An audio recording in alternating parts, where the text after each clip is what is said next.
Hey, what's going on, my friends? I'm Mark. Welcome to CarAudioFabrication. Now, if you guys have been a fan of the channel for a long time, you might remember these. I actually made these speaker stands about 2.5 years ago, and I never got around to wrapping them. I made both of them in wood, and life just got busy, and I kind of stored them and forgot about the project. But as you can see in this video, we're gonna be finishing wrapping them. Now, even though these speaker stands are for home audio, there's a lot of different techniques I'm gonna be doing in wrapping them that apply to custom car audio. I'm gonna talk about how I deal with tight corners in wrapping vinyl. I'm also going to show you guys advanced gapping techniques that I used in order to perfectly allow the right amount of room for the different upholstery materials that I'm using to wrap these pieces. Let's dive on into this and get started. Now, first things first, if you guys haven't seen the video on how I did all the woodworking for these and made them in the past, I'll put a link to it up in the corner of the screen here. There's definitely a lot of really cool techniques that talk about how to make these different shapes from scratch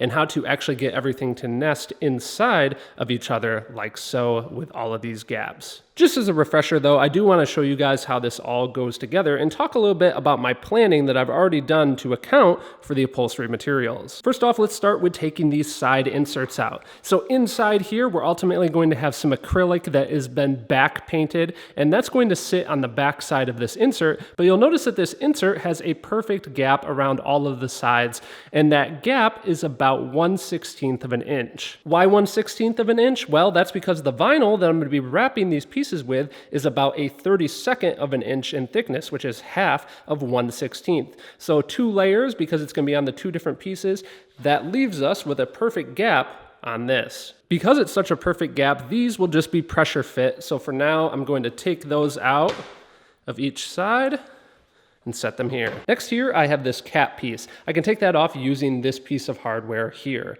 Now, before I take this apart, I do want to point out something to you guys, this little hole right here. Keep this in mind because this is actually a hole for the wiring to run to the back of the speaker. And this whole thing is designed so that the wire goes down inside of it. So this is the surface that the speaker will ultimately sit upon. And as you can see, it has a nice little location for the speaker to land inside of there. And I actually used different hardware here to attach this top piece to this bottom piece. Now, keep in mind, I did make this about 2.5, 3 years ago, whatever the time was. It's definitely been a while.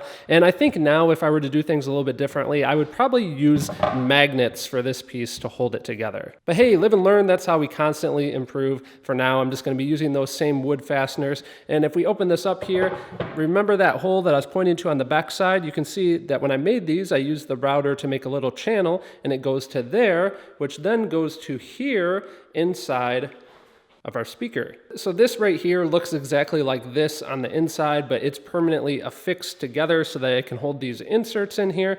But that channel goes all the way down and it goes through a hole in the bottom. So you can see that this thing is pretty complicated. So far I have 4 different pieces that I'm gonna have to wrap. Now the next pieces that I have to take apart, because I also have a transition gap right here, as you can see, again, it's a 1/16 of an inch to perfectly allow for those 2 layers. To take these sides off, I need to undo these fasteners on each side.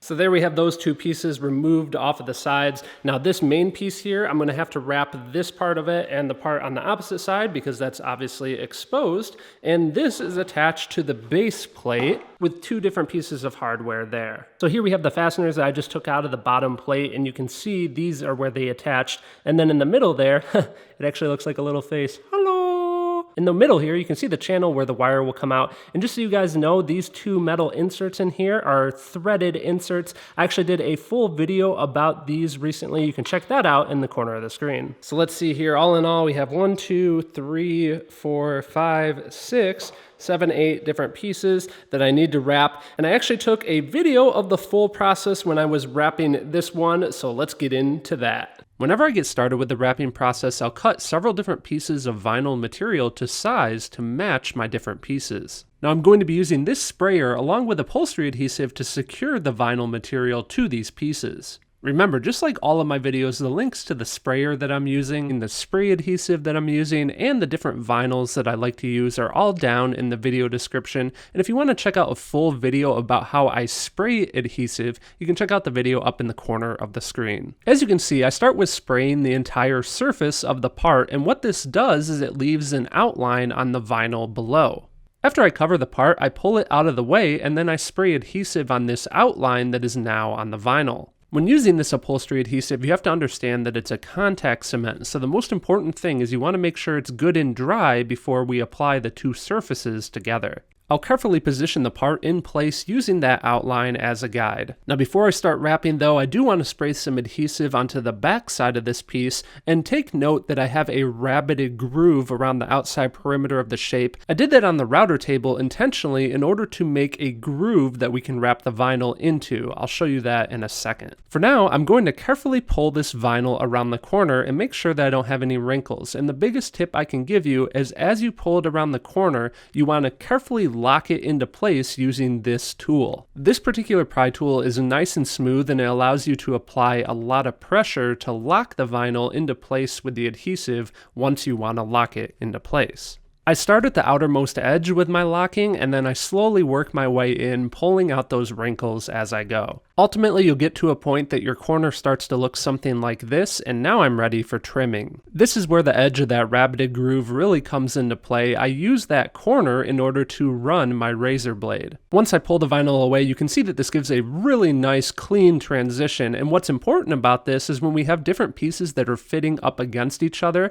we don't have any of the vinyl messing up the alignment. Now, if you do have a slight wrinkle on the back side of the panel, you can simply trim it away like I'm doing here. Once I do this process to all four corners, I can completely trim around that outside perimeter, and here you can see we have our first finished wrapped part. Next up, I'm doing a similar process on this piece here. This piece has a recess inside of it that allows for that speaker to sit down in it. You'll notice that on all the pieces, I use this rabbited groove in order to have that edge that I can trim up against. Again, this gives the back side of the panel a real nice finished look, and it allows the pieces to mate up against each other perfectly. Now this part here is one of the side parts that an insert fits inside of, so on this piece you can see that I'm using this little red roller tool in order to work that vinyl down into the corner. I can also use that corner as a guide to run the razor blade and trim the excess vinyl away. This gives me another completely wrapped part ready for assembly. Off camera, I also wrapped this centerpiece that has two areas that are exposed that need vinyl, one on the front and one on the back. And with that, I can now start the assembly process. I start with using these fasteners to hold that side onto the main support. Next, I add in one of my back painted pieces of acrylic into the side. I then finish up with adding the insert that covers that piece of acrylic, and just so you guys understand, this is pressure fit into the side because I was careful to manufacture that perfect gap into the pieces when I was making them. Now the vinyl's a little bit dirty here, and I can clean that up later with a vinyl cleaner, but this gives you an idea what this kind of looks like finished from the side. I repeat those steps to add the parts to the other side, and now you can see that we have the main support of the speaker stand completely put together.